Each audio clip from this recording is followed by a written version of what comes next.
Hello, friends. Do you have a moment so that we may discuss our Lord and Savior Minarchy? No, seriously, I'm just kidding. Hi, my name's Rick Robinson. I am the general manager of KLRNradio.com. We are probably the largest independent podcast network that you've never heard of. We have a little bit of everything, and by that, what I mean to tell you is we have news, pop culture, special events, conspiratainment, true crime, mental health shows, drama productions, and pretty much everything in between. So if you're looking for a new podcast home to grab a little bit of everything that you love all in one place, come check us out. You can find us on X under @KLRNradio. You can find us on our Rumble and our YouTube channels under the same names. You can also find us at KLRNradio.com and pretty much every podcast catcher known to man. So again, feel free to come check us out anytime you like at KLRNradio.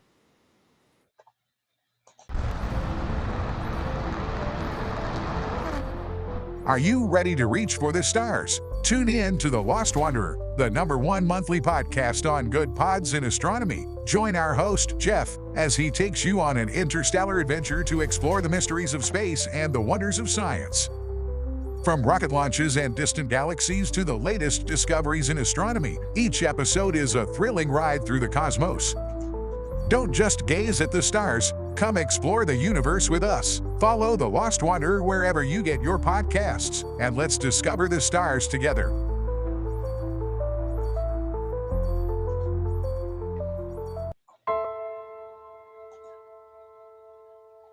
My dad was really, really special, and I loved my dad a lot. I'm proud of him, and that even though he isn't here with us, but he died as a true hero. I miss everything about him.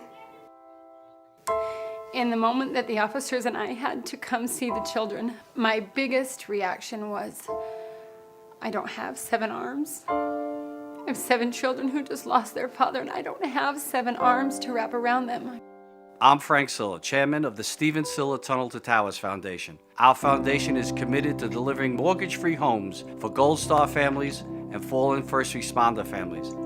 To not have to worry financially is a huge peace of mind. The thought of, what in the world will I possibly do to pay the bills? How will I possibly let the children have a life that feels normal? I don't want them to have to quit their piano lessons or their basketball. I don't want them to feel that we have to move into a little apartment and struggle financially in addition to the emotional weight. There are over 1,000 families that need our help. Tunnel to Towers is honoring those heroes that risked their lives by providing them with mortgage-free homes.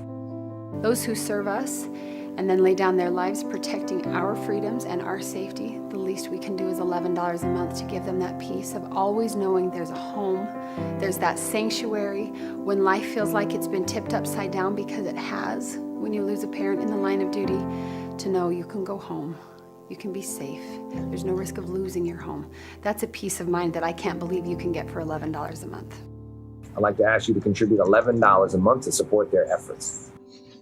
Please donate $11 a month by calling 1-844-BRAVEST or visit tunneltotowers.org.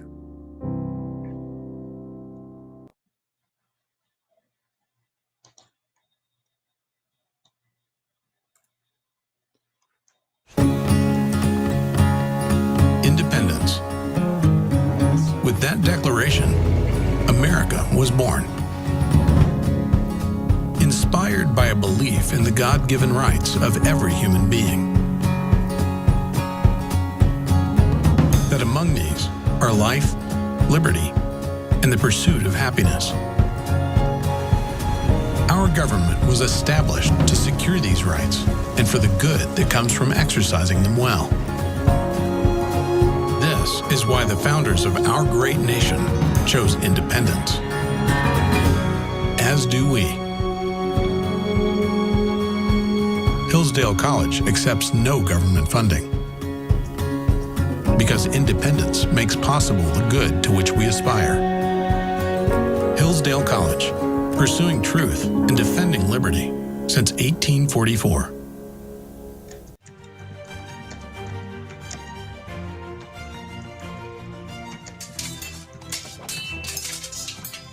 Ready to learn some medieval combat, kiddo? You bet, Dad. Let's do this. You know, spending quality time with your kids is important, but finding a fun and safe way to do it can really be a challenge. That's where halberds come in.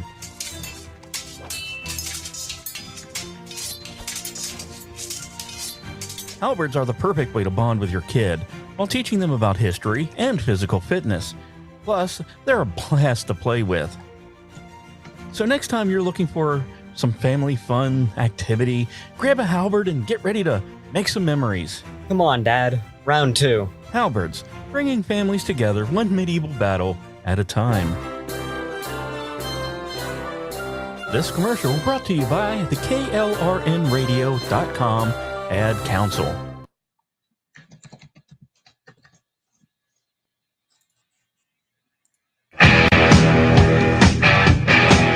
KLRN Radio has advertising rates available. We have rates to fit almost any budget. Contact us at advertising@klrnradio.com.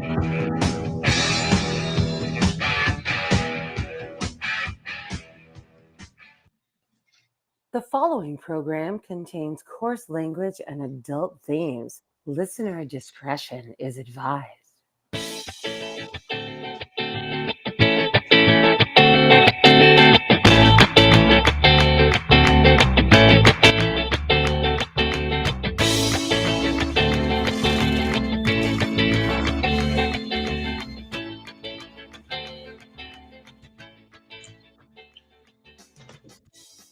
Welcome, everyone, to another episode of He Said, She Said. I am one of your hosts for the evening, Aggie, and with me, as always, is the most awesome Rick. How are you doing this evening, Rick? Otherwise known as not Mickey Blowtorch. Yeah, the blurb was a little off, but I'm sure we'll update it later. Poor Jeff. Yeah, I think Laura's pulling from the show page, and I don't think it's ever been updated. But yeah. You want to that's okay.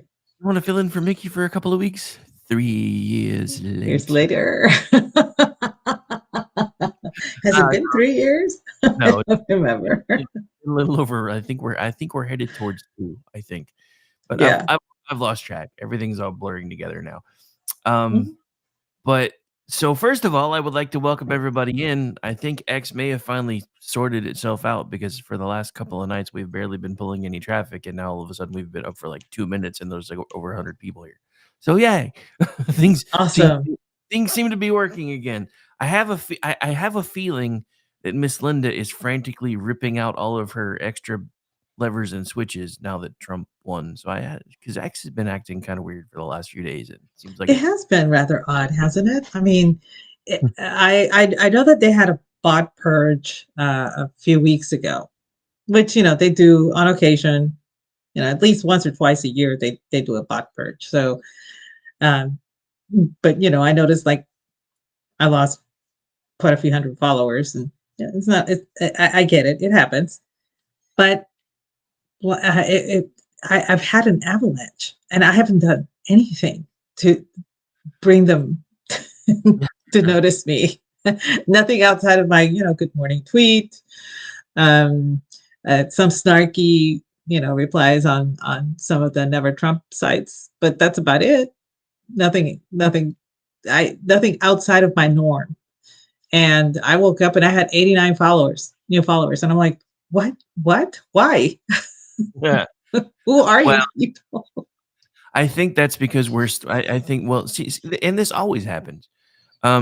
Because even though X has not been as limiting as it normally is in every election cycle before it was X and formerly known as Twitter, when we would all get when all of our lights would get put under a bushel basket, never to be seen again until the election was over. The same thing has still been happening, and even I'm starting to notice a difference because I'll put out like a stupid little tweet that maybe 20 people used to see. Now all of a sudden there's like 200 people seeing it, and I'm not even trying to push it. I'm like, yeah, something's different. And I like I said, I noticed it yesterday. Even on the replay, we got better traffic than we've been getting, but I think it's because you pushed it. Because I'm still barely being seen. I have noticed that too. It's weird because I'll go from like being what I call above the thermal there, and then suddenly the next thing I know, nobody can see me again. Because I like have people that reach out to me all the time, like, man, I'm not seeing any of your stuff. I was like, I'm tweeting all the time. I fucking live on this side. I don't know why nobody can find me. Well, Brad has had the same issue. He's now verified, has the little blue check and everything, and he noticed that there was a slight uptick after he was approved for his check mark. But I've noticed of late that he's starting to get more traffic. So maybe she decided to start, breaking all the little levels and the buttons and do away with all that magical stuff Well, that she had. I think she might have gotten a little paranoid because a certain "You Can Do It" actor put out a video from Trump from like a year ago, and it has everybody scared. Because apparently he put a video out like a year ago saying that he was calling for Congress to send letters to all the tech companies about all their bullshit, because when he got back into office, he was going to have them start investigating and figuring out how to give everybody free speech again. And a certain why can I not think of his name? It's the "You Can Do It" guy from all the freaking Adam Sandler movies. Rob Schneider. Yeah. Yes, he tweeted that out. He put that out today, and I was really happy to see it, and then I realized it was a year old, and I'm like, I hope somebody has this on his radar still, because it really would be nice to not be buried every fucking where. It's kinda especially when they're like, "Oh, you can come onto these sites and make all this money," and then I see people, like, show their bobs on fucking X and getting, like, $12,000 a month. I can't even make 200. Fuck you. I'm kind of leery about the whole check mark thing, and so I haven't taken that step or anything, and I honestly don't. My account is not. I don't see it being profitable for me, so I just like, yeah, whatever. I don't seek to make it profit. I don't work for that. I don't know how. So it's kind of like it's a waste of time for me. But I get the incentive, and you do put out a lot of work to bring it to people's attention. I really should push it more, to tell you the truth. And I need to get back on that train. I annoy people, and I know I do. Everybody's like, "Why are you always sharing all your shit?" I'm like, "'Cause nobody sees it if I don't."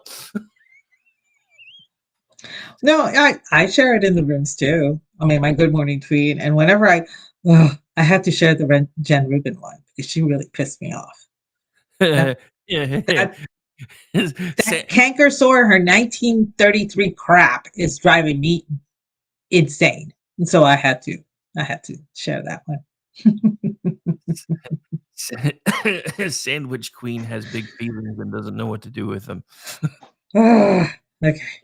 So anyway, so we've had an interesting week. Oh, have we ever? Wow. So I wasn't gonna say it out loud because I jinx it every single time, but I knew he was gonna win, and I even I even called it with Sean that it would be somewhere around 310 electoral college votes, and I did that last Wednesday on when we did a pop-up show because Stacy wasn't gonna be able to be on. Mhm. So I knew on some level that he was gonna win. I had no imaginings though that he would blow her out of the fucking water with a popular vote though. I did not see that coming. The So popular vote has always been a lock for the Democrats, so I didn't think that would happen. But when it did, it took a lot of the wind out of their sails. Well, that's just it. It hasn't always been a lock, but there's a weird, so occasionally on Juxtaposition we talk about really weird things. One of the most fun ones that we've talked about recently was, are we living in a simulation or not? I have I have credence to that theory now, because this is the weirdest part about all of this. So in 1984, Ronald Reagan won the popular vote in 49 states. In 2004, George W. Bush won the popular vote. In 2024, Donald Trump won the popular vote.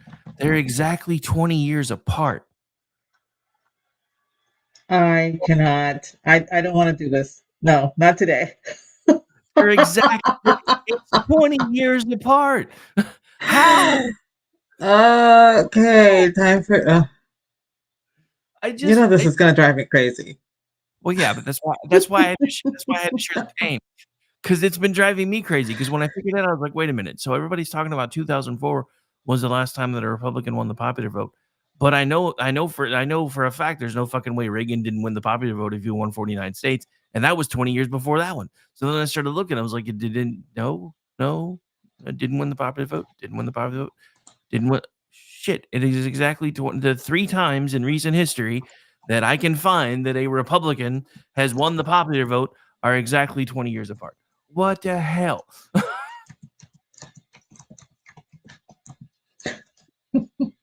I just can't. Okay. Not today. Not today, Satan. You're not doing this to me. Nope. But you just called me Satan. No, no. No, he's always goading me to go down the path of darkness, which invariably this would lead down to. And I'm like, yeah, I'm tired. I'm tired. I don't want to do it. I'll wait for tomorrow night. Well, I mean, we're not talking about that tomorrow night. Tomorrow night we're going to be talking about forbidden tech, so it should be fun. But yeah, it's just been something that hit me the other day. I was like, holy shit! It's 3 times in recent history, and they're all exactly 20 years apart. That just seems really really weird to me. But anyway, so that's not the topic for tonight. But No.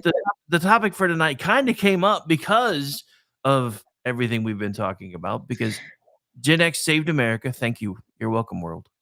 You're welcome. You're welcome. It's funny because Gen X was the responsible for Obama as well. However, a lot of that had to do with, the whole guilt trip over racism and everything. So that's to be parsed later. But I ran across a post from Ace of Spades, who a lot of people are familiar with him. The blog Ace of Spades was one of my go-tos for a very long time. Still is. I go there every so often and stuff. But Ace actually said something that kind of like put my back up. And it's not in a bad way that he put my back up, but it kind of did. And I shouldn't be upset about it, but he said that he thought that maybe some of our fellow Gen Xers are slightly exaggerating how feral our childhoods were. And I was just like, don't go there, because it really was feral. I mean, there were days I didn't see my parents. So but then I started thinking there are 2 types of what I call ferality when it comes to Gen X. There's the suburban ferality and there's the rural ferality. Okay, so there were 2 different sets, but they were just as feral. And if you lived in the suburbs or inside in the city or whatever, you were dealing with the concrete jungle. It was a totally different set of rules, but the rules were still they were still pretty, pretty mean. Just like if you lived out in the rural, area where there was, like me, no telephone, hell, there were no street lights. I think that the street that I lived on had 1 street light, and that was just to identify it from the main road so that people would know where to turn in. But once you turn down that road, there were no lights except what was in whatever houses were out there. So I had no street lights. I had to rely on the sun the sunset. So there were, and admittedly, 2 separate sets of rules for it, in case you lived in one area or the other. But I do think that we did have a rather feral childhood. I mean, I'm sure you can attest to this because you also grew up in a rural area, correct? Well, no. Well, I spent summers in a rural area. Most of the time, I lived in town, though. Okay, so you did both. Yes. Okay, all right. So I grew up in the rural area and then moved into a more town community when I came to the States. So, I had to learn a whole new set of rules with that. But I mean, I remember growing up, my I said before, my grandfather had a coffee plantation, and he owned I want to say it was the east facing side of the mountain. So he owned all of that. And we could take off for parts unknown as long as we came back before the sunset. Well, I don't know if anybody's ever been inside a coffee plantation, but the trees there are pretty dense. Okay, they're not very wide at the, they don't have a big trunk or anything, but the foliage is pretty dense, and the coffee beans don't help the matter either. So you're you're in this area and you really cannot tell when the sun is coming down or not. So we would go higher and higher and higher as it would get less dense so that we could see when the sun was setting. But you're on a mountain, so the sun's going to set behind the mountain. It was very confusing. So so invariably we would be running back down to my grandparents very late, sometimes 8, 9 o'clock at night. There is no lighting in these areas. There are no street lights, where my grandparents lived and everything. And if one of us did not take a lantern or a flashlight, we had to basically sometimes crawl on our hands and knees until we reached the creek and then follow the creek down. So, but my parents would, yeah, sure, go, no problem. Just be back before sundown. Everybody knew that we were going to be late because nobody could tell when the sun was setting. So there were times when one of us would get seriously hurt. My cousin actually broke his arm on one of our outings, and we fashioned a sling from one of my other cousin's shirts. And so our sojourn up the mountain unfortunately came to an end rather early. So there was enough light when we came back down. But you can't really hurry either because you're actually coming down a mountain. There's no road that you follow. You're actually following the creek that comes down with it. And I remember when we got back to my grandparents and we said, hey, Macho broke his arm. And they were like, well, how bad is it? Honest to God, that was the question. How bad is it? It's a broken arm. Okay. And my relatives were asking, how bad was it? And so thankfully my dad was there, and he was versed in first aid and all that stuff.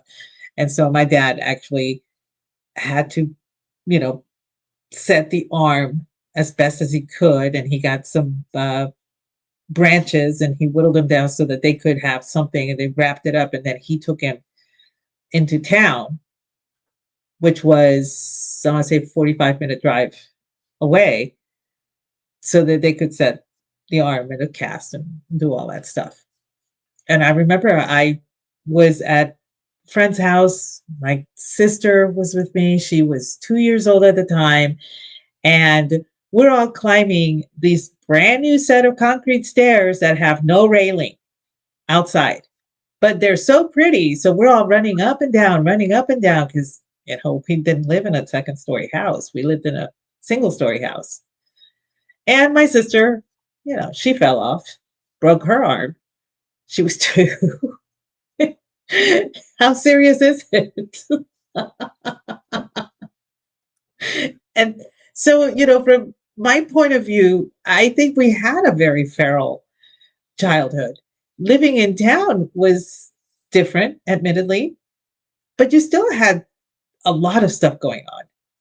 You did get into things that you weren't supposed to get into. I mean, I remember playing in the dumpsters, after they were emptied, because there was there was space in there, and we would pretend that it was somebody's house. We would turn the dumpster over, on its side so we could enter and leave, that kind of thing.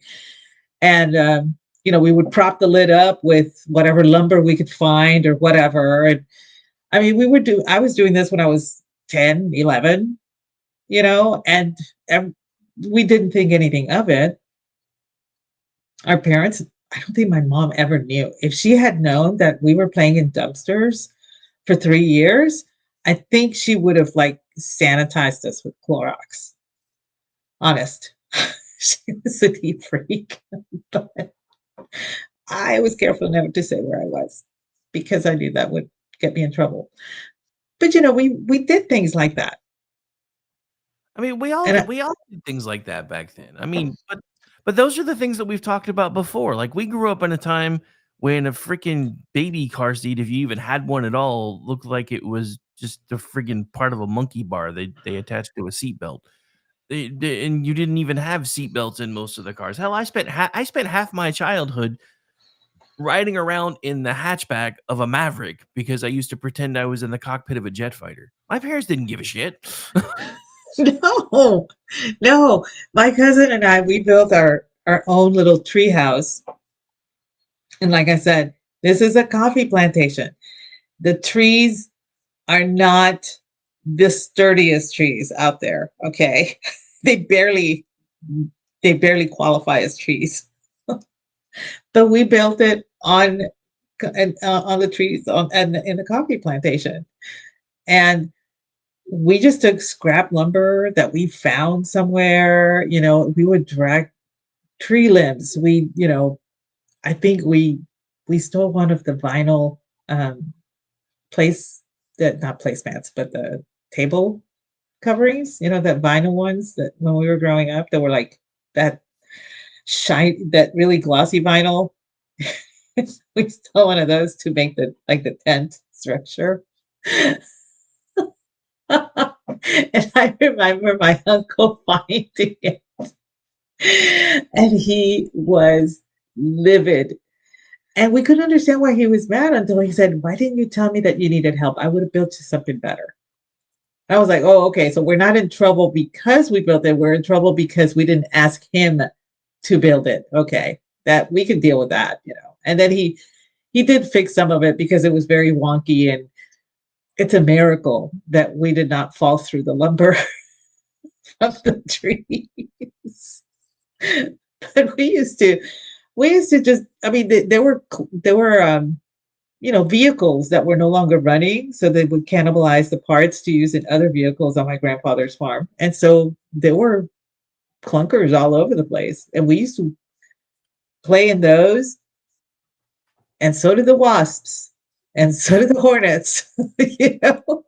Oh, dude, when I was a kid, I spent most of my summers in a body shop, so I was always, like, pretending to be Dukes of Hazzard in some old cars that were broken down in the back because it was my grandpa's body shop, and my great uncle ran the tow truck, company that did all of his work for him, so they were next door to each other.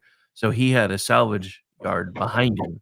So I was always playing in all the old cars and shit out there. He had a dune buggy that I used to have so much fun with, just pretending I was out driving it. I never got a chance to drive the damn thing either. I was sad, but I used to get to pretend I drove it a lot. That was always fun. But I think to me, as far as the whole that Gen X code, the one that basically that you put all the letters in and everybody's like, oh, I know exactly what that means. The Yes. one that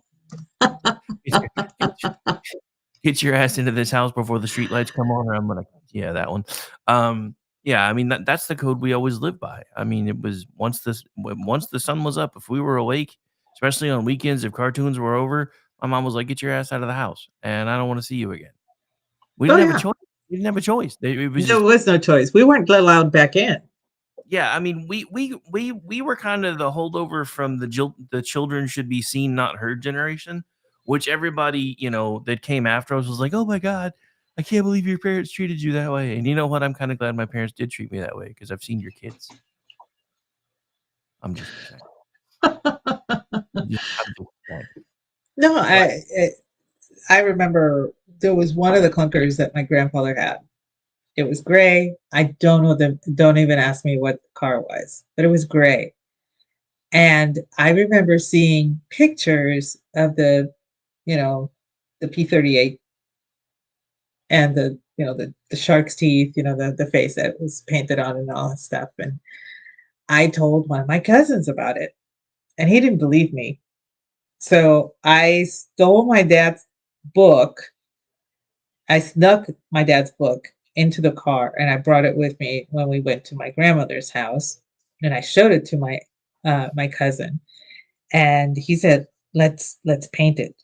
And so we actually, unbeknownst to every single adult, even though we were literally walking in front of all of the adults that were outside drinking beer with cans of paint that my grandfather had in the shed, by the pigsty. Um, Nobody questioned anything. We just walked with it. Like we knew what we were doing, so nobody questioned anything. And we went and we drew kind of a similar thing, and we pretended that that was our plane. It was so cool until we disturbed the hornets, and that wasn't so cool. He got the brunt of it. I never got stung because I figured I was like, oh my goodness, what do I do? I gotta hide. So instead of getting out of the car and running and swatting everything, I just curled myself into a ball in the back and I just waited. And so he got like 10 stings or something like that. And of course, his mother is screaming. His father is like yelling at him, who gave you the paint? Why did you do that? Blah, blah, blah. It's like we literally walked in front of everybody and no one noticed us. Uh, we were lit. Gen X was the invisible generation. We did all sorts of stuff and people never noticed. They really didn't. Um, I do remember that after the Hornet incident, my grandmother grabbed some plantain peels and mashed them up and added some, I don't know, some spices, some onion, hot milk, and something else. I don't something. She made some vile concoction and she just lathered all that on my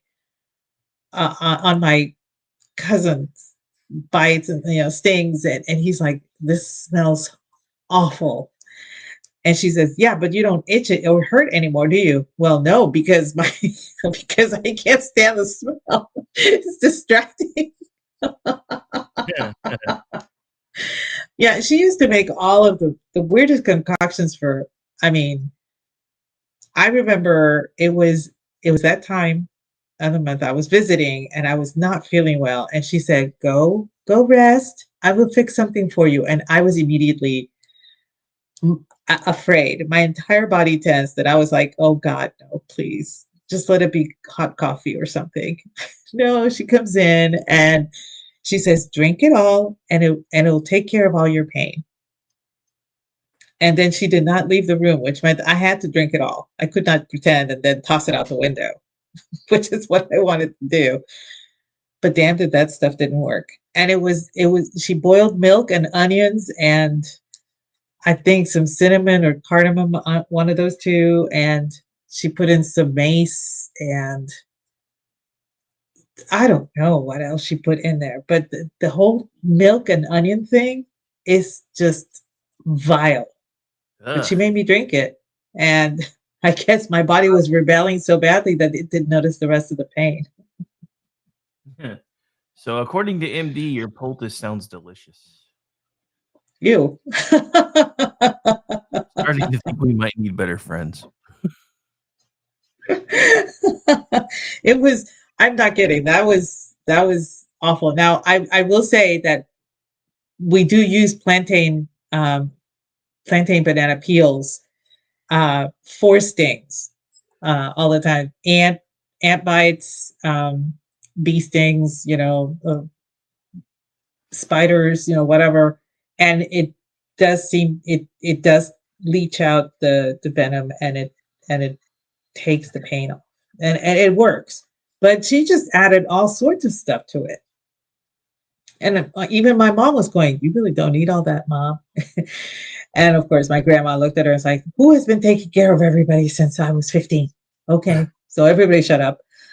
But no, we do use, that is something that I do use here to this day. I use that. I use cobwebs whenever I have if somebody has a deep cut, I'll put cobwebs on it to help with the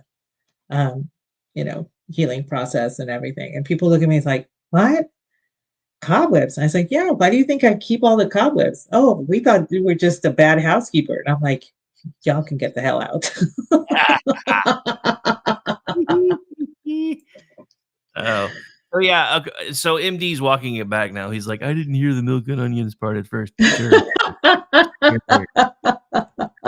I called out on the air and said, wait, maybe I should walk that back. That's what happened. It's okay.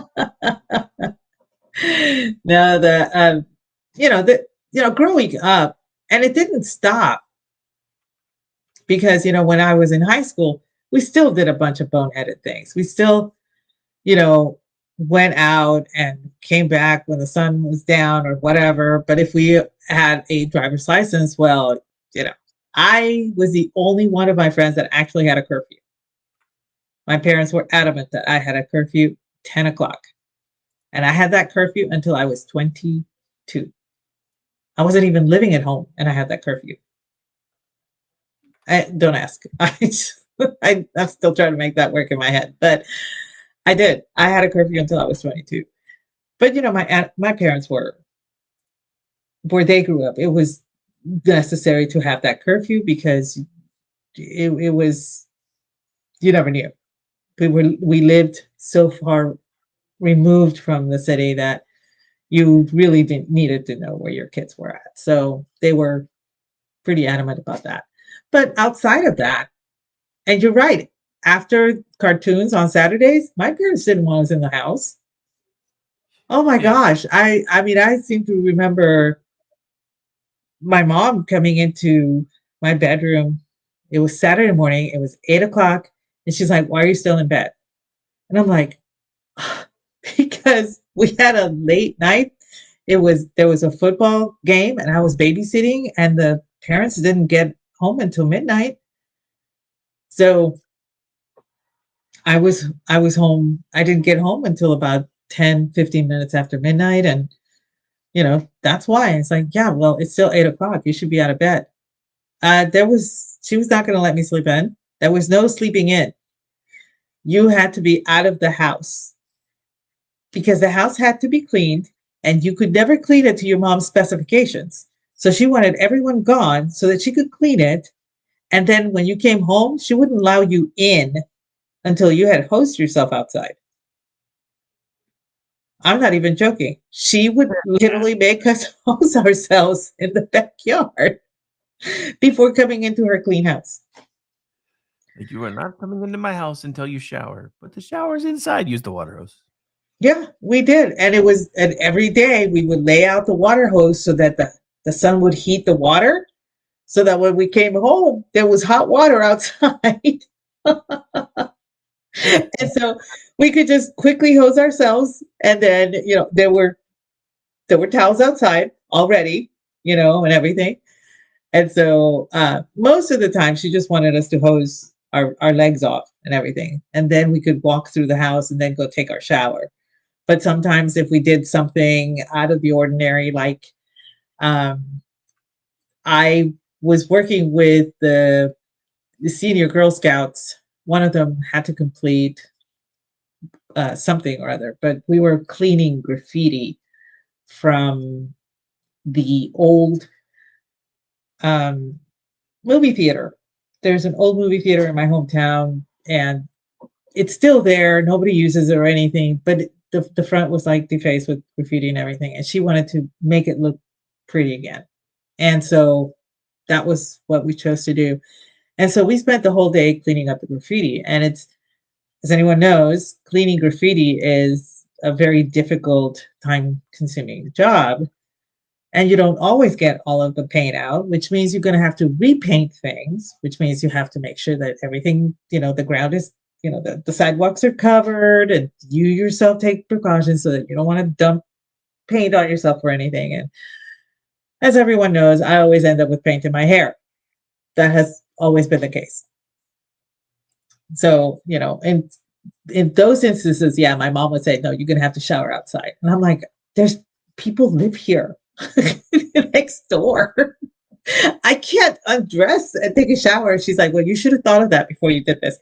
I'm like, I'm literally doing some good work for the city and you're punishing me for it because you don't want me to walk through your clean house. And you know what? You know the worst part about it? To this day, she swears that never happened. I'm like, I got witnesses. She really thinks that she never did any of this stuff, but she did. But, growing up, yeah, you were supposed to be out of the house. Your parents had stuff to do and they wanted some peace and quiet, and they did not want y'all pestering them. So you were gone and you stayed out of the house. That whole that video with Kelly, I forgot her last name, but there was this young man with a chiseled chin where sink's not an option to drink water from. People who drank from the garden hose where sink's not an option. It's like, no, because we weren't allowed inside the house. Yeah, I mean, it's not like yeah. Yeah, dude. Like, I mean, there were times like my mom would be nice and would make up like a pitcher of Kool-Aid or something and leave it out on the back porch with some cups. That was if she was in a good mood. The rest of the time, it was the one. You got Kool-Aid. Yay. Once in a while. Once in a while. Right? No, I was lucky that if mom remembered to put a glass outside, so I could like turn the hose on, let it run a bit until the water was cool, and then get some, water and put it in the glass so that I could take it with me to wherever I was. One of the homes that we lived in, the second house that we lived in here in Texas, was a duplex, and it didn't have a fenced backyard. The backyard was you could see the main street, and right there was the railroad tracks ran right by my backyard. And we used to play on the railroad tracks all the time. Mom had absolutely no problem with us being on those railroad tracks. And there were no railroad ding, ding, dings right there on that street. So there was you had to, if you were in a vehicle, you actually had to stop to make sure there was no train coming because there was no warning lights and there were no guardrails coming down.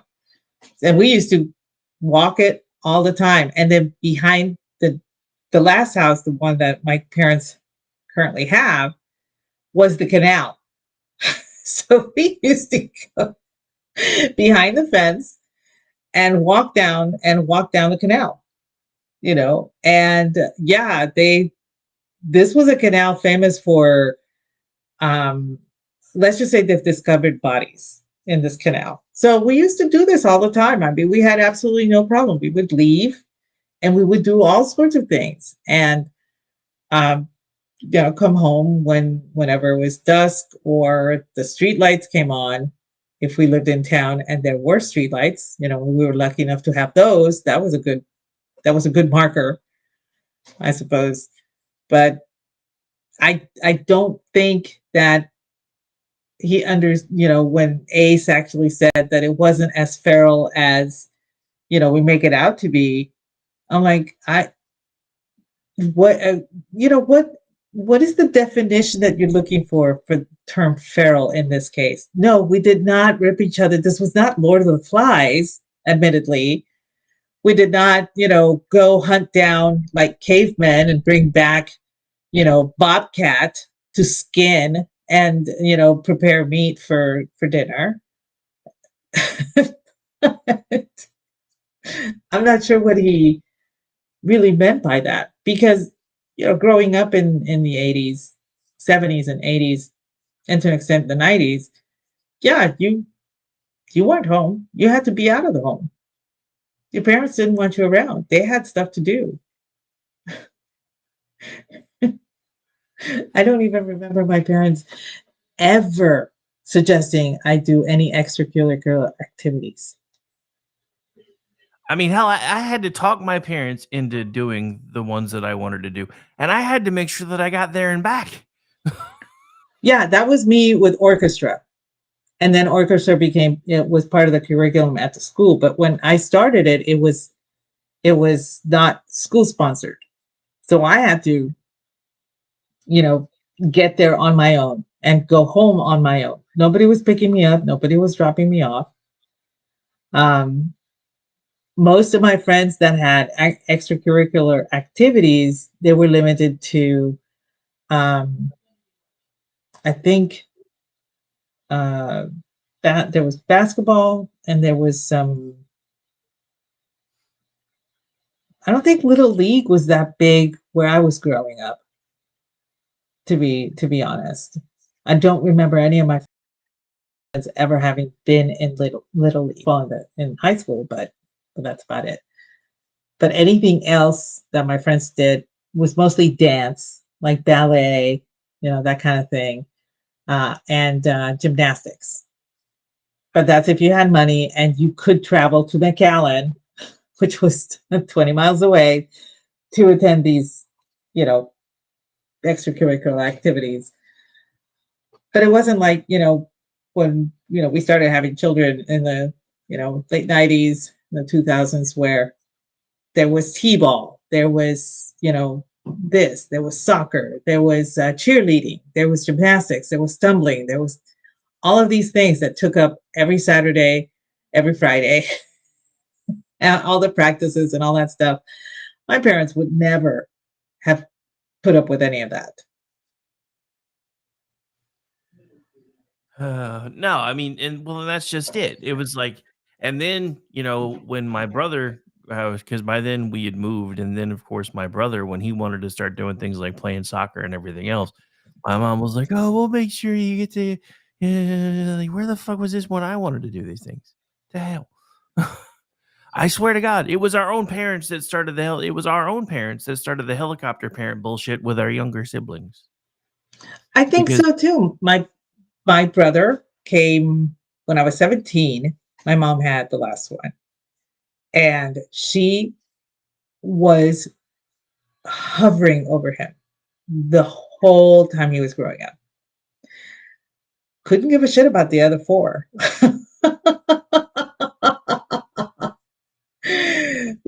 And everybody's like, well, I guess your brother's Gen X. I'm like, no, I don't consider him Gen X. Because I was pretty much his second mother, and he is not Gen X. He is definitely not Gen X. He's whatever came after us, but he's not Gen X. Like, but he was born in the 80s. And I'm like, it doesn't matter when he was born. I'm just saying mentally, he is not Gen X. Trust me on this. My mom hovered over him like you would not believe. And I was like, Mom, let him breathe. And she put him in soccer. She put him in baseball. She wanted to put him in boxing. And I'm going, okay, you're going to have to calm down because he's only 5. Was he born in 80 or was he born after 80? 83. Then he is actually not Gen X. Gen X is 1965 to 1980. Okay, so that's good to know. Technically, he's a millennial. Poor thing. So yeah, he's they always wanted to push him into the whole Gen X thing because his sisters were, but he wasn't. And my mom didn't treat him as Gen X. She actually treated him as, she became this helicopter parent. Like, I was like, who is this woman? Because this is not the woman I grew up with. And the weird thing is, for us, it was kind of the opposite because, when I had my first kid, parenting doesn't come with an instruction manual. So we're like hovering over all the new things and, oh my God, they fell and they scraped their knee. And then we had our second one and then our third one and then our fourth one. And by the fourth one, anytime anybody got hurt, I was like, is there any blood? Do you see a bone? Put some fucking dirt on it and go back outside. That was pretty much. Damn, I sound like my dad, but okay, cool, whatever. Speaking of being treated differently, this reminds me of one of my favorite stories growing up. So my great grandfather on my mom's side, who his name was John Allen Palmer. Unbeknownst to me, I accidentally named my youngest son after him because I didn't even know that was his name because all I ever called him was Great Grandpa Palmer.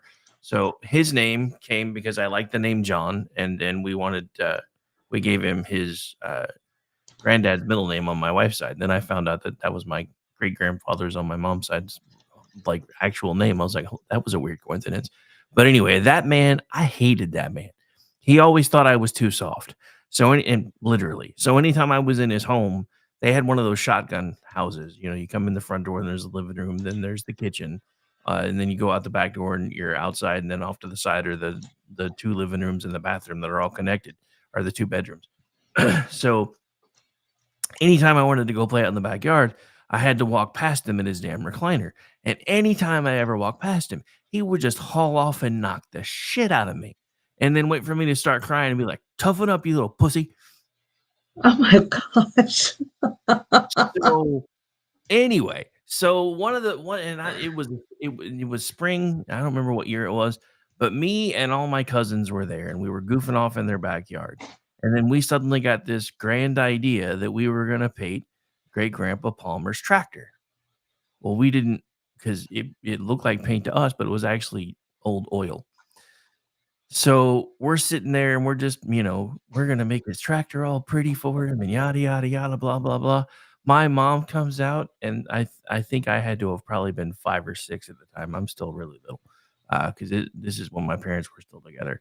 And my mom comes out and just loses it. She runs back in and grabs my dad and be like, "You need to get these kids out of here. You need to get him into the car before Great Grandpa sees this because he's going to kill every last one of them." So my great grandpa Palmer, responding to all the ruckus, comes out and is like, what the tarnation's going on out here? Takes one look at the tractor, and my mom assumes he's gonna lose his shit. He just starts dying laughing. I don't even think I'd ever heard the man laugh before, and he was belly laughing. And like my mom, my aunts are all looking at each other like, what the fuck is this? If we had done this, he would have murdered us. Yeah, it's like 15 minutes just laughing his ass off, and then goes and gets the water hose and sprays it off. It's like, I don't know why everybody was so mad. It comes right back off. and it's almost like there's a switch, when they become grandparents, there's a switch. I'm watching my mom with her grandchildren, and I'm like, where was all that love when I was growing up? All that care. And I actually asked that. And I mean, it came out. I was too late to stop it. I should have shut up, but she's there with my niece, the newest one, Phoebe, and Phoebe's just adorable. And my mother is just like, here's a little bit of candy I've been saving for you, and blah blah blah, and all this stuff. And she's just playing with her and talking with her, and then she gives her treats and gives her this and gives her that. And I'm going, where was all that attention when we were growing up? And mom just, I was like, oh, I just opened the can. Big ass. My sister actually came, she heard that and she came into the kitchen to witness it because she wanted to see what would happen. And my mom was like, I always gave you candy. I always did all the sorts of things to you, blah, blah, blah, and all that stuff. And my sister, the one without the filter, who came into the kitchen to see how this was going to play out, she said, no, you didn't. And she was like, yes, I did. And again, filterless sister was like, no, mom, you never did that. As a matter of fact, when we went trick-or-treating and came home, you made sure that we had to turn in our candy, have it x-rayed, because we knew one of the people in the x-ray department. So we'd always take it down there to have it x-rayed. And then you would pour all of the candy into one container. So it had to be it was like socialism. And then she would parse it out, 2 or 3 pieces per child at a time. Guess who did not get his candy put into that in the same manner? My brother. My brother got to keep everything. And his little jack-o'-lantern thing that mom got him, remember the plastic jack-o'-lanterns for candy gathering? Yeah, he got to keep all his candy. But when, my other two sisters who were still young enough to go trick-or-treating came home, she made him, pour it all into one thing, and she was still dealing it out. And they were like, you don't, why isn't our brother getting the same treatment? I was like, well, no, that's his candy. It was like, had I not witnessed it, I would have thought my sisters were crazy. But no, I actually saw my mom say that. I heard her say it and I saw her do it. So yeah, she said that this way she could control how much sugar we got, and she could control how, our teeth, the cavity situation, blah, blah, blah, blah. And, personally, I think she just wanted to take out the ones that were peanuts and peanut butter and give it to dad, which I was fine with because I didn't like it anyway. But it was so weird. My mom is not the same woman when she had her son. I honestly, sometimes it's like when she's talking to dad and we've done something that she just doesn't agree with, it's your daughters, but it's always my son. It's hilarious. I mean, and we don't hold it against him at all. We think it's hilarious that she does this and does not realize that she's doing it. But yeah, my brother was definitely not Gen X. And even though everybody tried to lump him in with us because we were, he could not understand some of the things that we would do. And I mean, to this day, he's still trying to figure out how it was that my sisters would sneak out of the house and sneak back in and nobody would know. And one of my sisters looked at him and said, I'm pretty sure they all knew. They just figured, okay, they came home and they left it alone. And I'm sitting there going, they snuck out. I could have snuck out too, and I never took the opportunity. Well, I'm such a square. Yeah, I was gonna say, you're always kind of a good girl, though. I was. It's so annoying. But now I get kudos from my mom because she says, you never gave me any trouble. I said, finally, I'm almost 58 and I'm finally getting the recognition that I have deserved for 40 years. And just like that, mom took it back. No, I didn't say finally to her. I said it to my dad. Oh no, because she's hearing you right now. Oh God, I hope not. Because she actually said that to me, and I said, "Oh, you're so sweet, Mom. Thank you. I appreciate that." And then she says, "You want to talk to your dad?" And I said, "Sure." And so she takes the phone to my dad. My dad's in his bedroom, right? And so we and I are talking, and I said, "Dad, guess what Mom said?" And so I told him, and he said, "No, she didn't." I said, "No, seriously, Dad. She said that I was good and I never gave her into trouble and all this stuff, And I was like, finally, 40 years later, I'm finally getting the recognition I deserve. And he was like, "Yeah, you never gave us any trouble, except that one time." And I was like, oh, what did I do? Immediately I felt guilty for something that I don't know I did. And he said, "I'm kidding. I just wanted to see if you would confess to something." I was just wondering when you went to band camp. I never did. I never went to music camp. I only went to a Baptist camp. So. Oh no! See, I've been to Baptist camps. I know you did bad things there. Oh no, not this one. This one was pretty square. It was for squares only. Sure. That's what I told my mom. Although at camp, we had, how that they have there are certain things that you're required to attend, and then you have some free time or whatever. And so in the morning after we had our breakfast, we had half an hour for prayer or meditation or to commune with God or whatever. And then after that, we had, Bible study, and then we would have some kind of outdoor recreational activities for about 3 or 4 hours, and then we would have dinner. I mean, we had lunch obviously too, and after dinner we had about 2 hours to ourselves. And there was only one rule: you could not leave the camp area, the grounds itself, and everything. And but anything after that is fine. So we would go and find trees to climb. Well, the best tree, and this was at the Frio camp, and it was by the Frio River. So it was awesome. It was a beautiful sight and everything. The best tree was right on the edge where the fence was. And it was the most fabulous climbing tree. It really was. It was really cool. Like 8 of us were climbing this tree, and and just sitting there, and we would talk and all that stuff, and whatever. And so one of the girls, Amelia, got it into her head, what would happen if we jumped the fence to the other side? And before I could say, we can't climb back up because we would not have access to the tree via the fence, because the fence was actually, it wasn't a hurricane fence. It was a solid fence. So there's no place to like grab onto. She jumped.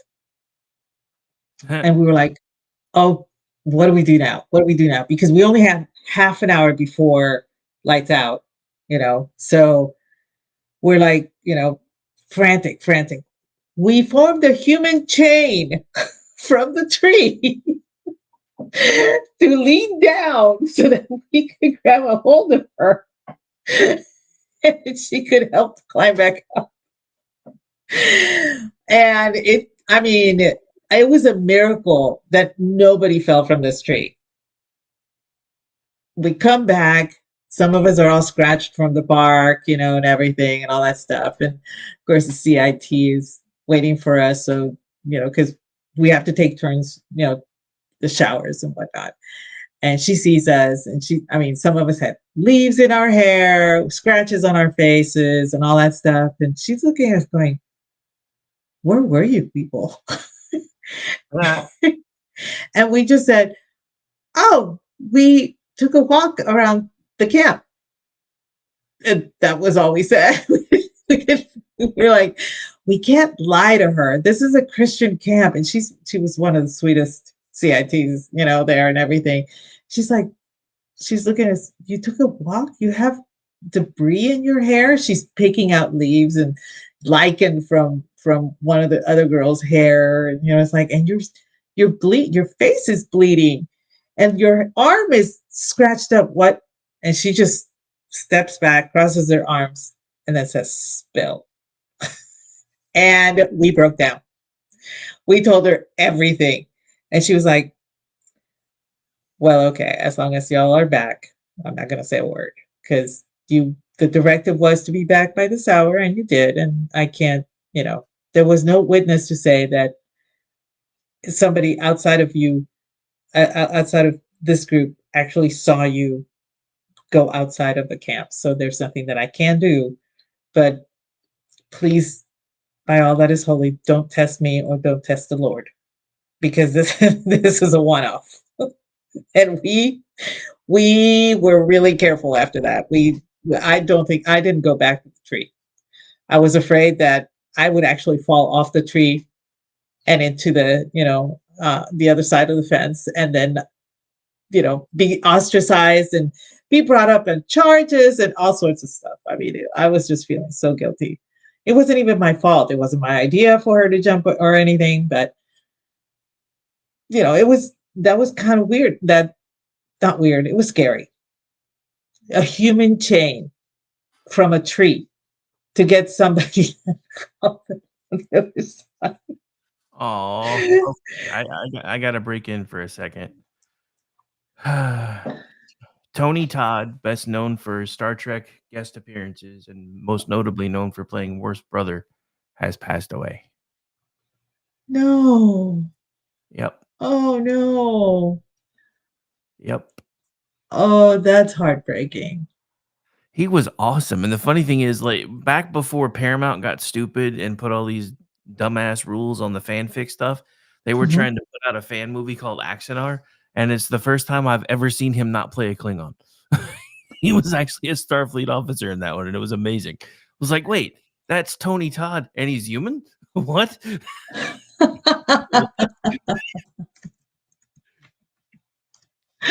Oh, that's kind of funny. I can't believe that he was not a Klingon. He was always some kind of, he always had a makeup thing going on. You couldn't He was, tell he was. yeah, he was almost always in some form of makeup. But him and that voice, the guy that plays Martok and him were always recognizable because of their voices. J.G. Herzog, and Herzog actually played a human in that one too. It was really weird because all the people that played humans were typically playing Klingons, and the ones that were usually played Klingons in Trek were playing humans. I was like, wait, that's Herzog. I don't think I've ever not seen him in some sort of prosthetic in a Star Trek film. I'm gonna have to watch Candyman this weekend. Damn it. Oh man, I just, and here's the thing, he looked remarkably good for his age. He really did. So I'm he looked the same. You know what I mean? He aged really well. But yeah, Well, he's gonna be missed. you know what they say, black don't crack. I did not know they said that. Well, according to black people, black don't crack. So I don't know. Okay, whatever that means. But anyway, It means they don't age.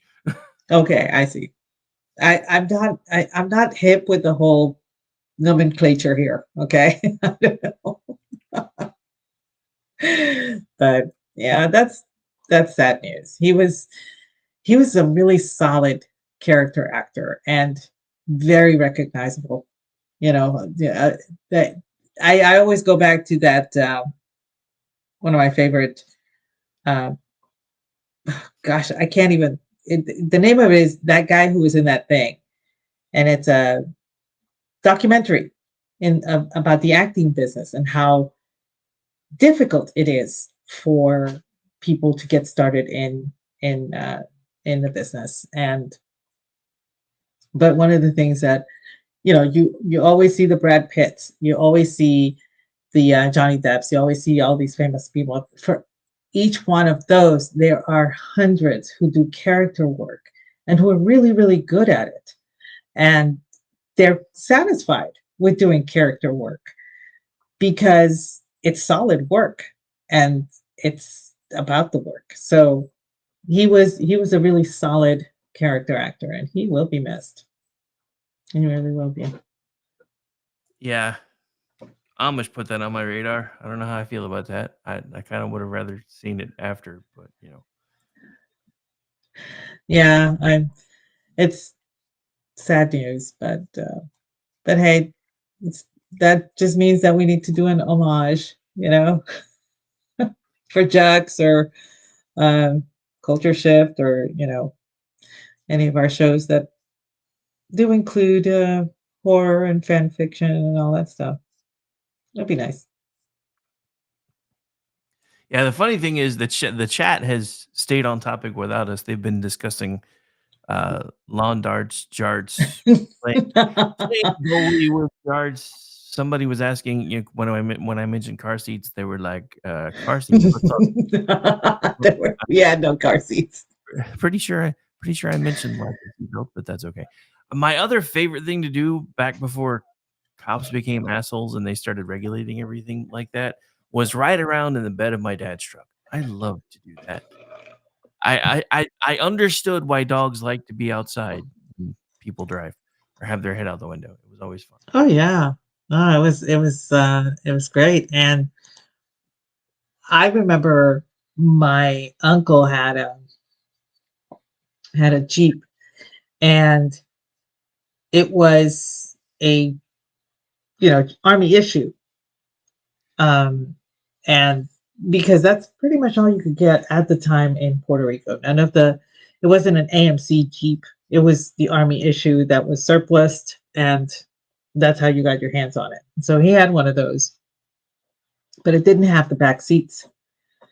So he got a crib mattress, right? Or a bassinet mattress or something. It was a mattress. I think he cut it down to size to put there so that people could sit comfortably there without sitting on the actual metal. And so we would fight for the back. Nobody wanted to be shotgun. Everybody wanted to be on that little cushy area. And if it was just one of us, yeah, we were small enough that we could lay back there just fine. And it was so neat to just lay there as he was driving. Keep in mind, Puerto Rico has no smooth roads. There are potholes everywhere, and he would take that Jeep up and down the mountain. So the possibility of you actually being launched from the back was pretty high. And it did happen a couple of times. Um, my male cousins in particular would actually drive with him and they would sit in the back. Sometimes they would stand up in the back holding on to the roller bar because it had a rolling bar. Uh, Not really a rolling bar, but that's what, the equivalent of. They would hold on to the bar and they would try to tinkle out the back. Well, the bar is behind them, so they had their arm kind of hooked around the bar, one arm, to hang on, and then the other hand to hold their little wing wang as they're tinkling out the back. And the one in the middle invariably was the one that had no grip, because he was between his two other cousins, and he was usually the one that would end up being bounced out of the truck. And it happened a couple of times. And of course, this is hearing this story that came years later. I was not around to witness it, but my cousins actually, one time when they were drinking, the story came out. So they had to wait until they had zipped up their pants and everything before they could tell my uncle who was driving the Jeep to stop the Jeep because so and so fell out. And my uncle could never figure out why it was that so and so, one of my cousins, was so far down the road by the time they told him to stop the Jeep. That's because they had to get redressed and everything so that my uncle didn't know that that's what they were doing. So that's a Gen X thing. I mean, that came out years later. I'm talking, they all had children when this story came out. So so it was like, and they're older than I am. So, and when this happened, I think I was maybe 4 or 5. I had to have been 5. I had to have been 5 years old when it happened, because two of them were about 7 and one was almost 9. And so the 9-year-old and 7-year-old brothers, and then the other 7-year-old was one of our other cousins. And yeah, so it was a fun story, totally a Gen X thing to do. And it goes to show, because instead of sounding the alarm exactly when it happened, they took care to cover up the real reason why he had fallen out of the Jeep. And by the time they got to him further down the road, he reversed the Jeep and went back for him, right? By the time he got there, he had also zipped up, and you could not tell that that's what they had been doing. So when the story came out, my uncle was there. He's like, well, now it makes so much sense. But, it's just like for years, he had tried to figure out, why'd you wait so long to tell me?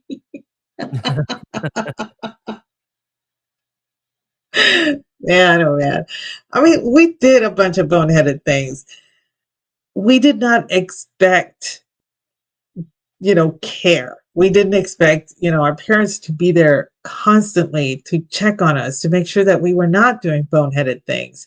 That's how we learned, it's how do you think I learned how to make a stone oven? I hurt myself because my cousin wanted to figure out how to make a stone oven. So we started hauling stones. But we figured out how to build one without mortar, I might add.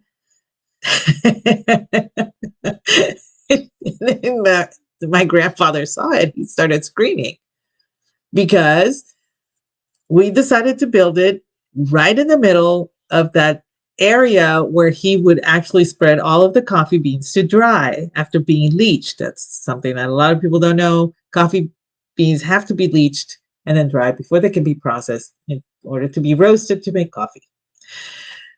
So because this stone oven is in the middle of this area, he's really pissed because they were about, in about an hour or so, the leaching process would have been finished, and then all the workers were going to release from the warehouse.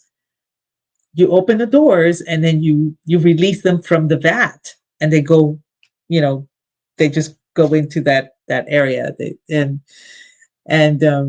My grandfather was like beside himself, and I was like, I thought you'd be happy. We figured out how to make a stone oven for outside. Nobody needs an oven. We don't even use an oven. Of course we don't use an oven. He doesn't cook. It's my grandmother who uses the oven.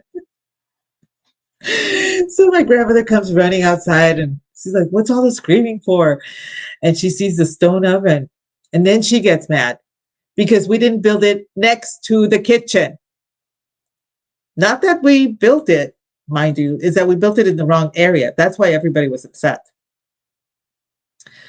So I don't know. It goes, whatever.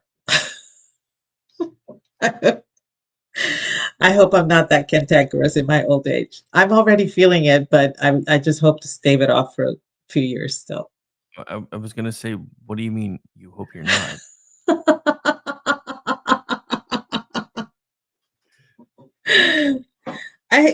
It's part of the whole latchkey culture too. It's part of the whole Gen X culture. It's part of the whole get out of the house. I don't want to see your face until after the lights come on.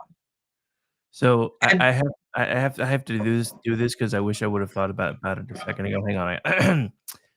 You will be my best Yoda.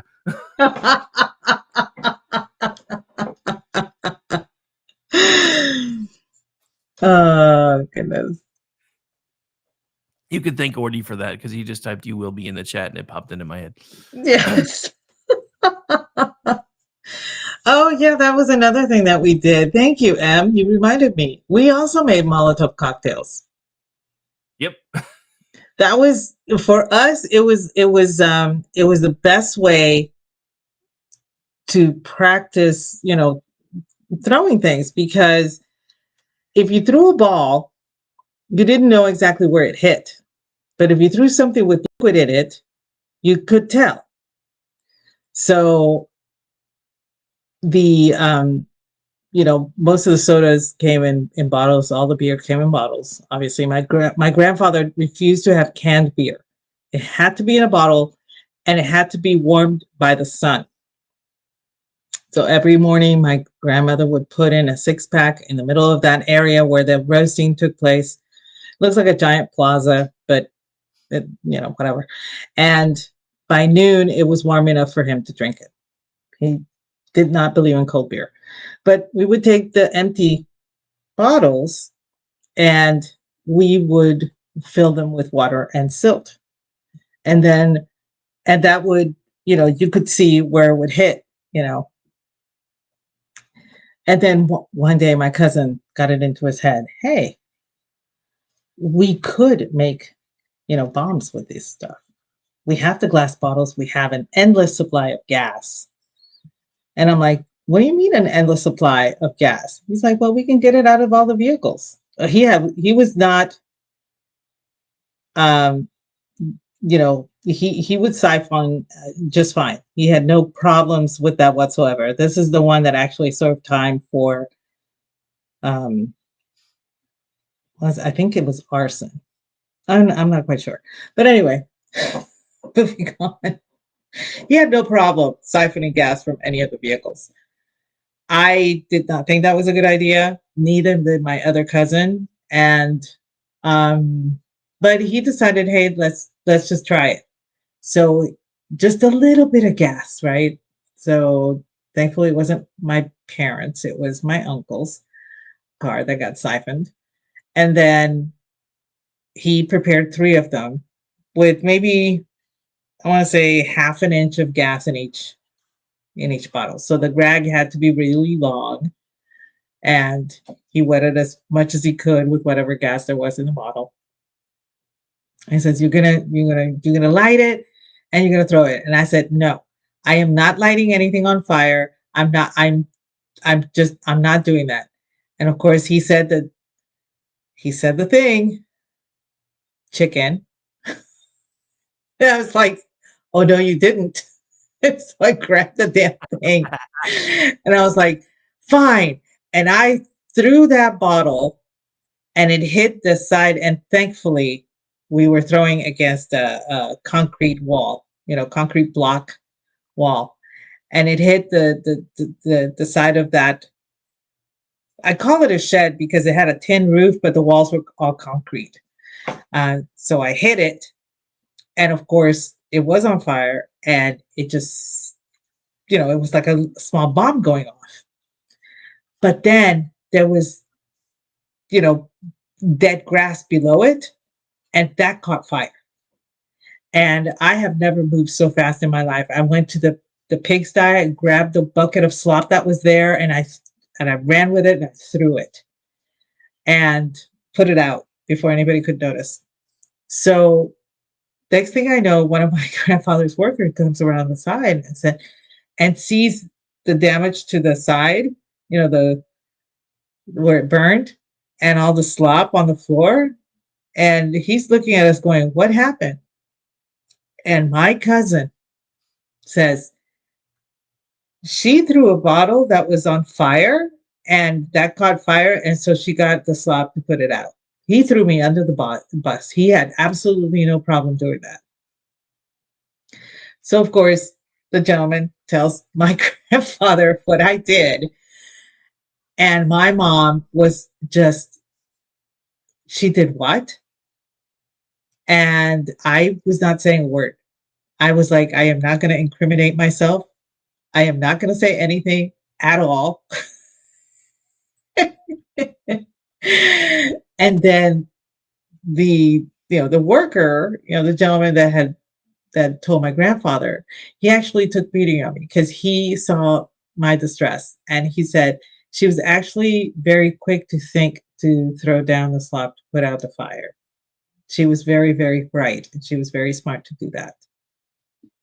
So my grandfather says, but now the pigs don't have anything to eat, which means they're going to have your dinner.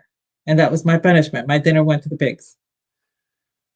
Ooh, that's all right. Eventually the pig probably wound up on your plate, so you got revenge.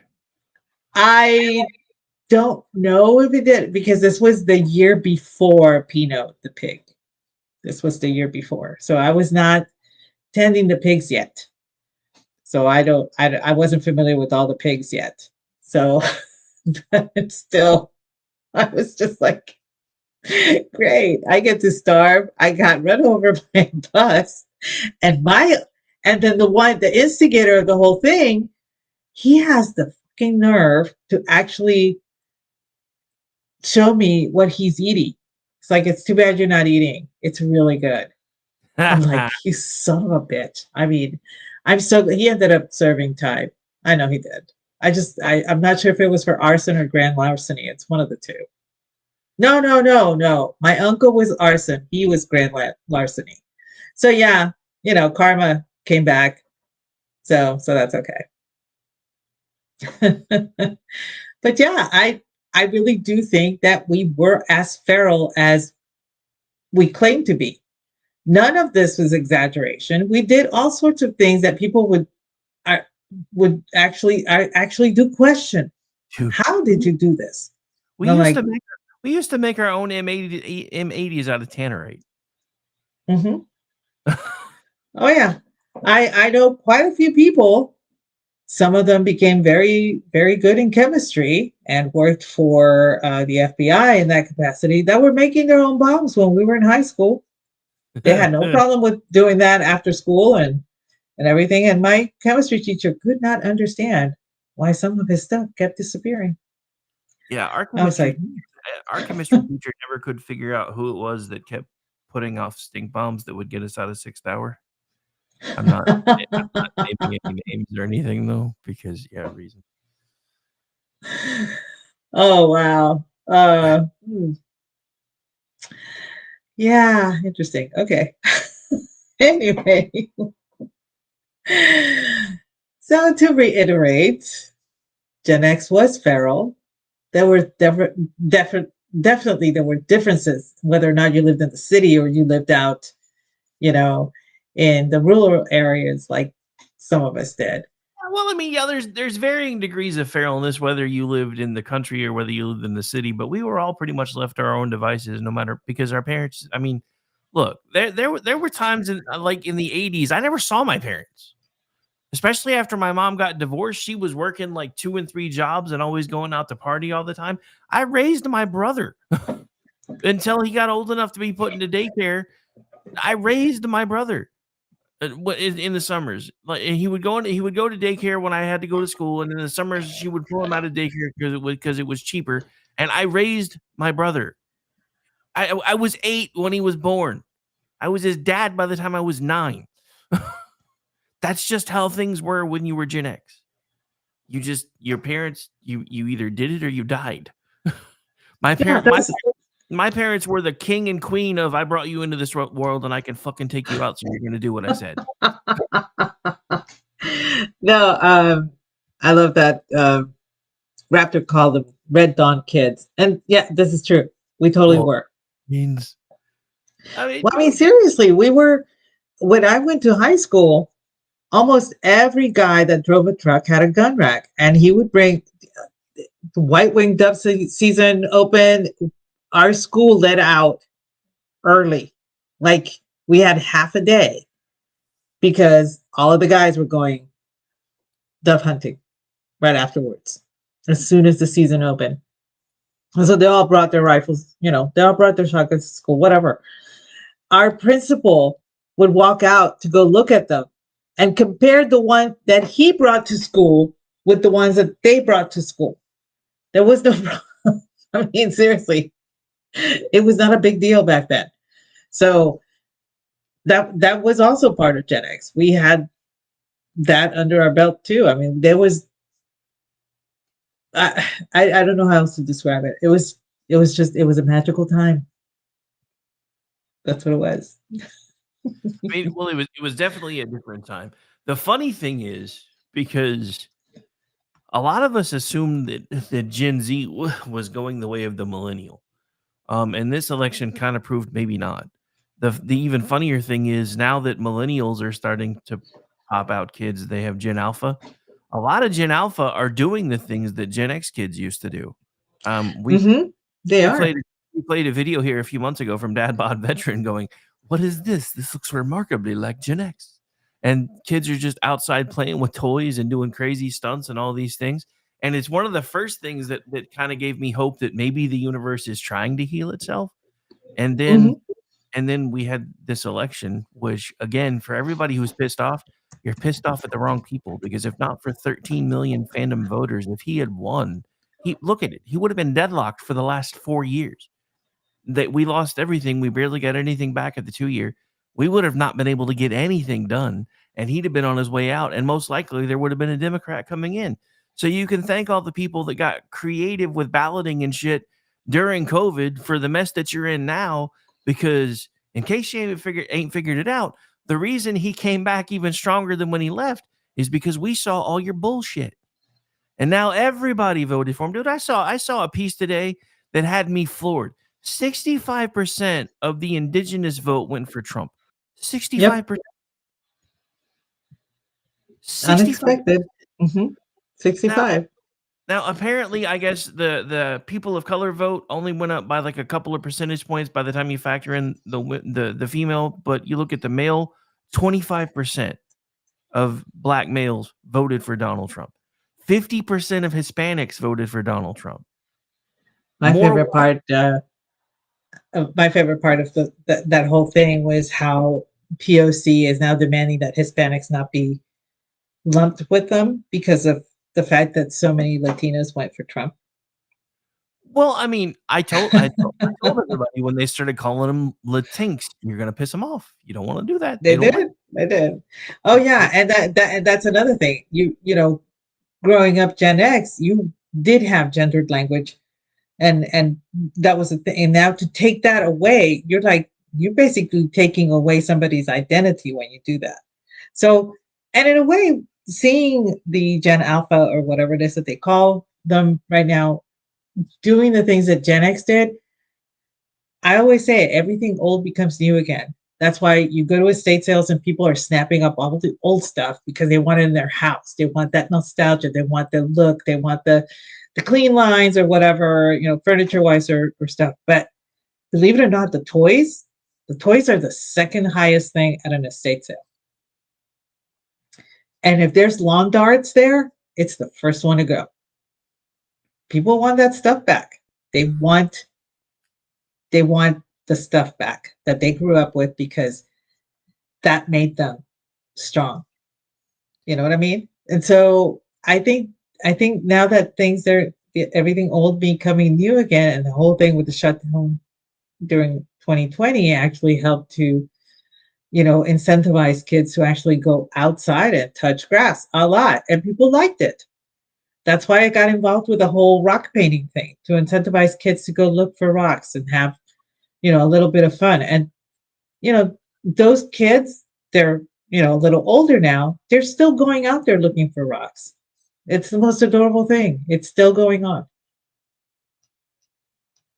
Anyway, we're at the top of the hour. Hey, your other co-host is in the chat. This is Oh, my yeah. night, Brad. Go away. She's mine tonight, Brad. Go away. But yeah, he's got a great point too. He's like, the media is completely unspooled from the fact that that we didn't listen to their nightmare scenario, and it's hilarious. Oh yeah, and you you had them telling us that we're Nazis or whatever, and then she's saying you'll be okay, it's going to be okay, and now people are starting to see. So this was just a talking point. I mean, I was watching Charlemagne the God saying that thing, exactly what I just said. Was it just a talking point? I don't understand. I thought they were serious. That's exactly what I was trying to explain to this friend of mine who's like completely unhinged because he won. And I'm like, look, I get it. You bought into the whole he's a Nazi and we're all terrorists thing.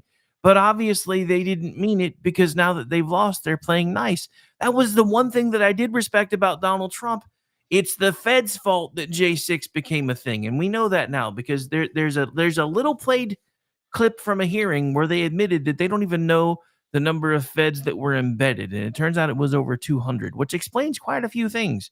Because how did people that had never been there before know the layout of the Capitol well enough to go start hunting for people?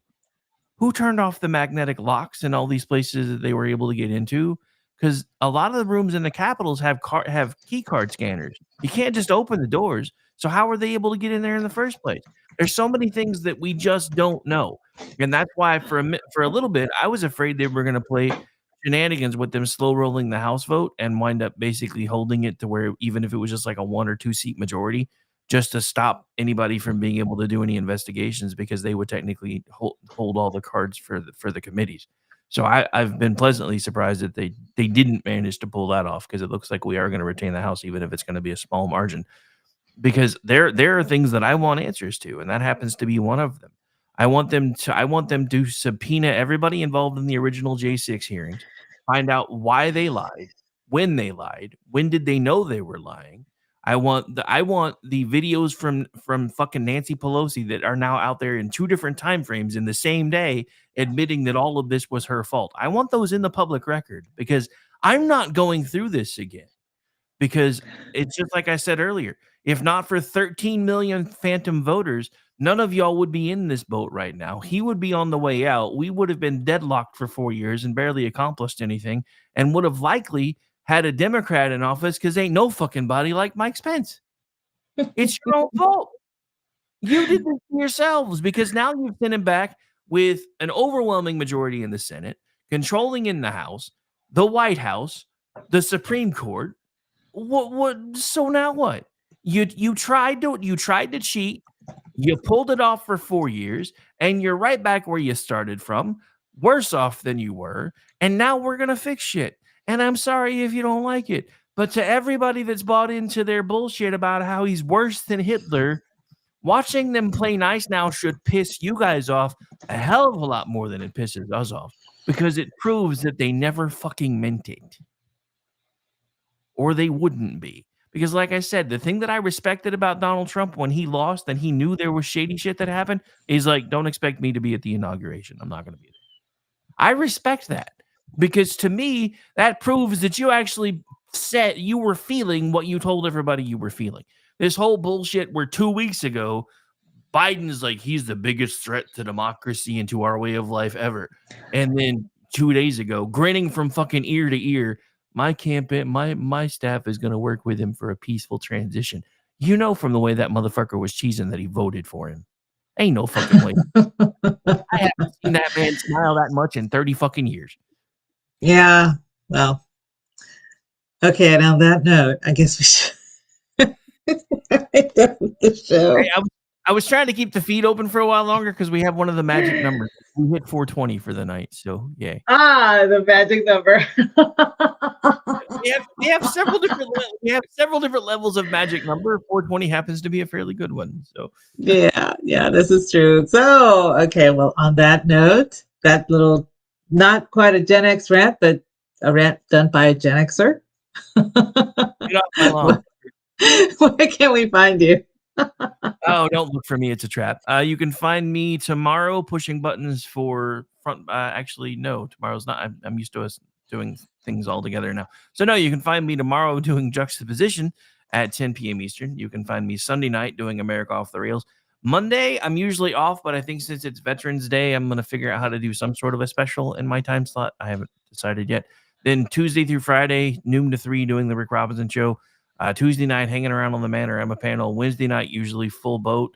Should be the Conservative Curmudgeon starting at 8 p.m. Eastern. And then lately, Stacy and I are going to be moving into the 9 p.m. slot for now until her work schedule figures some things out. Then 10 p.m. Ordinance and myself. And then after that, we have a new show, or new to us show. BZ's Bobcat Saloon. That is at 10 p.m. Eastern, usually runs, 11 p.m. Eastern, usually runs from 11 to 1 Eastern, 10 to midnight, my time. And then Thursday, back around doing Jen and Rick, 10 p.m. Eastern. And then Friday, back here doing this thing with you that we're just about to wrap up. When I'm not doing all that, you can find me as a contributor on misfitspolitics.com, theloftusparty.com, twitchy.com. I also produce the Loftus Party podcast, which usually drops on Tuesdays. And you can also follow along with me at RiderX73 on most social media platforms, our network at KLRN Radio, and our new news arm at Digital Beacon US. How about you, Miss Aggie? Where can people find you? And thank God your list isn't quite as long as mine yet. Notice I said There's no yet. There's yet. You can find me at Aggie Beacon and at Aggie the Barkeep. Those are over on X. You can find me 8:30 p.m. Eastern Tuesday nights doing the Cocktail Lounge with the ever suave Brad Slager.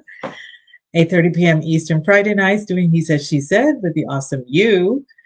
Last Wednesday of every month at 8 p.m. Eastern, the guys get together for Toxic Masculinity, where we host a Babe of the Month, and I bring the drink of the evening. And last but not least, Jeff and I now have a book podcast on the first Monday of every month, also at 8:30 p.m. Eastern, and it's called Spirited Books, where we delve into some lesser-known literary works, and we match a cocktail to whatever it is that we're reading. So it's been a lot of fun. Thanks for joining us, everyone, and we hope you guys have a great rest of your evening. And Brad, just for the record, technically all of our shows hit 5150. Just saying. Bye, everybody. Thanks for hanging out. Enjoy the rest of your Friday. Reaver of Common Sense will be back next week. The lightweights over at SHR Media couldn't keep up this week after all the election coverage. What can I say?